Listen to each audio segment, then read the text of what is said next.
Hello, this is episode 2 of Long-Haired Films, and this week I'm reviewing Into the Woods. And also, this week, rather than last week, I have remembered to look things up so I can remember things, important things, like people's names. So, Into the Woods is a new film directed by Rob Marshall, and starring Meryl Streep, Emily Blunt, James Corden, Anna Kendrick, Chris Pine, Tracy Ullman, Christopher Baranski, Christine Baranski, even Johnny Depp, and a bunch of other people, all of whom are excellent.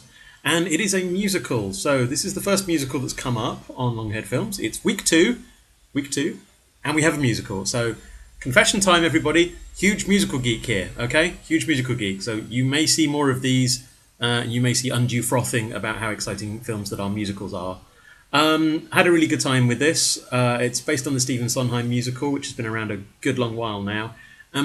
Broadly speaking, the plot is that we are going to take a bunch of different fairy tales and we are going to hammer them all together into each other as hard as we can and see what happens when Jack from Jack the Giant Killer and Little Red Riding Hood and an evil witch and a giant and Prince Charming and Rapunzel are all in the same story at the same time, all of which involve going through the woods, which in the film the woods are a useful kind of point at which if you go into the woods, then there is a reason, and you will probably come out slightly different than you came in. So there's definite metaphor working there.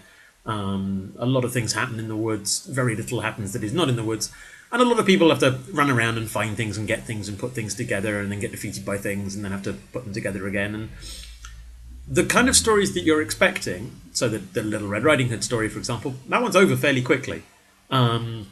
Johnny Depp is a short but sharp point as the wolf.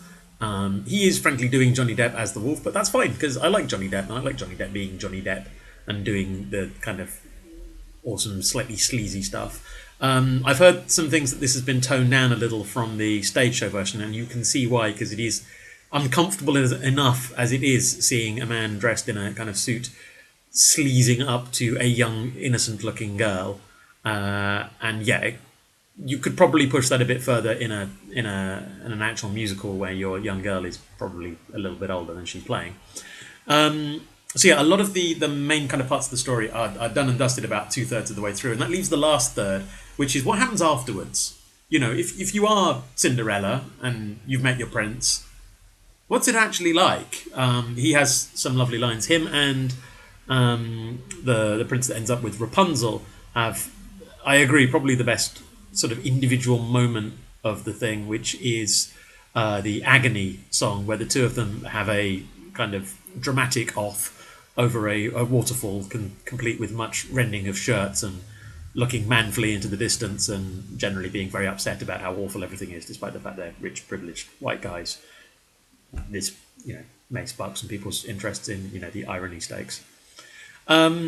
Yeah, I had a really good time with this. It's a lot of fun. Being Sondheim, it's not the kind of musical where you'll come out wanting to buy the single or humming a particular song. Sondheim works long-term with complicated interlocking lyrics and tunes and refrains and callbacks and melodies that work over and over and come back and haunt you later in the show and do different things. So it's a different kind of show. It's not one where you necessarily rush out and buy a song from the soundtrack, but you might consider rushing out and buying the whole thing. I've never actually seen the stage show live. I've seen a videoed adaptation once a long time ago, and I would be keen to watch it again. I've also heard that there are some differences between this and the stage show. So yeah, anyway, last week we did Birdman, and I gave Birdman 2 thumbs up, and I said I wasn't sure about how I was going to kind of review films, so I've kind of settled on a system. So Into the Woods is going to get 1 thumb and 1 neutral. It's not a 2 thumbs up, but it was overall very good. Also, while I'm kind of on camera and doing this, this one is late. I am bad for this. I said I would do this every week. I saw Into the Woods on Saturday. Today's Wednesday, so yeah, bad me. Should have done this more quickly. But again, I'm following the general advice. The important thing is to do it. Doesn't matter if it's not great. Doesn't matter if it's not perfect. I have permission from myself to do this badly. The point is I'm doing it. And I've done it, and I've got my second one in. So this will be up. This is going up as soon as I finished it. Next film is going to be coming up some point this weekend, maybe Friday. Depending on what happens, it may end up being The Hobbit, depending if my flatmate wants to go and see The Hobbit, because he hasn't seen it yet, because he's silly. And that one's running out of time. So if we see The Hobbit, then it will be a Hobbit review, because just because it didn't come out this year doesn't mean I can't review it on this blog. So we'll see how it goes. It may be something else, but nevertheless, thank you for watching. I definitely need a catchphrase to end the account on. The Nerdist has Enjoy Your Burrito and Will Wheaton has Play More Games. I'm going to go with watch more films and go to the cinema because it's great.